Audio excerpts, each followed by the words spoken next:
Hello students. आइए definite integration का एक बहुत बहुत इंपॉर्टेंट क्वेश्चन करते हैं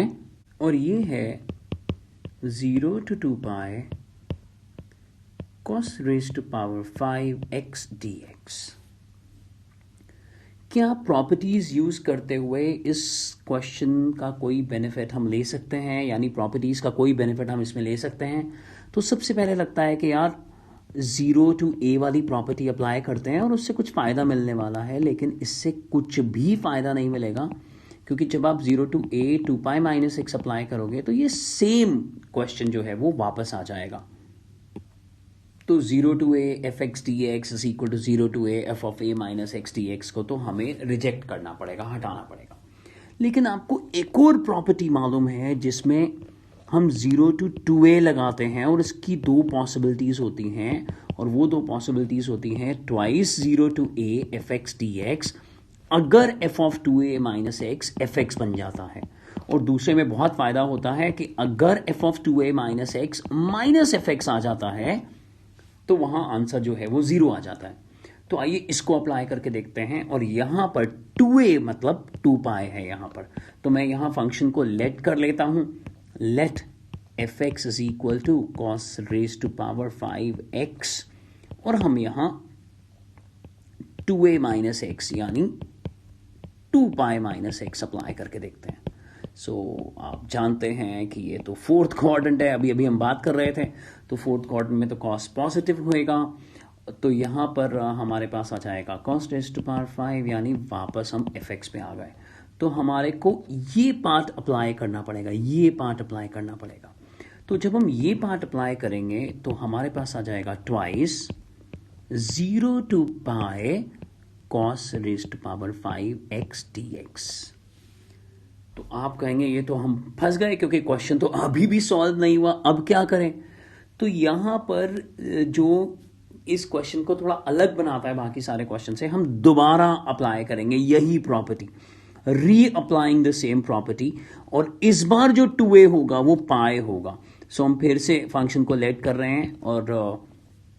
मैं 2 बाहर रख रहा हूं और फिर से फंक्शन को cos raise to power 5x ले रहा हूं, और यहां जब मैं 2a माइनस एक्स लगा रहा हूं तो यहां अब 2a जो है वो पाई है, यानी पाई 2a की तरह काम कर रहा है। और अब देखिए यहां अब आपको समझ में आ रहा होगा पाई माइनस एक्स आ गया, यानी ये सेकंड क्वाड्रेंट बन गया है, which is equal to minus cos of 5x यानी माइनस एफ एक्स। तो आप जल्दी से समझ गए कि इस समय ये पार्ट अप्लाई करना पड़ेगा, और बिकॉज हम यहां लिखेंगे because pi minus x is equal to minus f x, therefore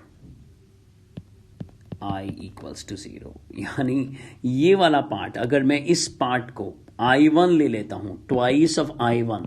और मैं यहां ये कहता हूं कि ये i1 0 हो गया है, तो obviously i which is equal to twice of i1 वो भी 0 हो जाएगा। आइए इस क्वेश्चन को एक और मेथड से समझने की कोशिश करते हैं, जो कि आप कहेंगे कि हाँ आप शायद सोचते इसको, और फिर क्योंकि शायद किसी बुक में नहीं दिया हुआ इसीलिए आपको लगता कि यार पता नहीं आप जो एक्सपेरिमेंट कर रहे हैं वो ठीक है कि नहीं, कि आप इसे एक इंडेफिनिट के क्वेश्चन की तरह लेकर चलते और आप जो है इवन और ऑड यानी cos raise to power 4x into cos x में ब्रेक कर लेते और यहां इसको ऐसा लिख लेते। ध्यान से देखिए जो मैं कर रहा हूं वो है cos square x square into cos x d x, और 0 to 2 पाई इस कॉस स्क्वायर एक्स को आप लिखते हैं 1 minus sine square x the whole square into cos x d x, और साइन एक्स को आप टी पुट कर देते, और जब आप टी पुट कर देते तो रिस्पेक्ट चेंज करनी पड़ेंगी और लिमिट्स भी चेंज करनी पड़ेंगी। तो आप ध्यान से देखिए लोअर लिमिट जो आ रही है वो तो 0 है एक्स की, तो टी के लिए लिमिट क्या बन जाएगी साइन 0 0, और अपर लिमिट जो है वो है 2 पाई एक्स के लिए, और टी के लिए यहां साइन 2 पाई। आप जानते हैं sine n pi where n is the integer हमेशा 0 होता है साइन एन पाई, तो ये 0 हो गया। तो अगर मैं ध्यान से देखूं तो यहां जो लिमिट आ रही है वो 0 to 0 आ रही है, सेम लिमिट आ रही है, और ये 1 minus t square the whole square into dt हो जाएगा, यानी आंसर क्या आ जाएगा 0। यानी बिल्कुल बेसिक इंडेफिनेट की तरह ट्रीट करते हुए हम इसको लेके चलते तो भी इस क्वेश्चन का आंसर क्या है 0, और यहां हमें 2 बार अप्लाई करना पड़ गया 0 to 2a। तो उम्मीद है आपको दोनों मेथड बहुत बहुत अच्छे से समझ में आए होंगे। जितनी भी यहां प्लेलिस्ट दी गई हैं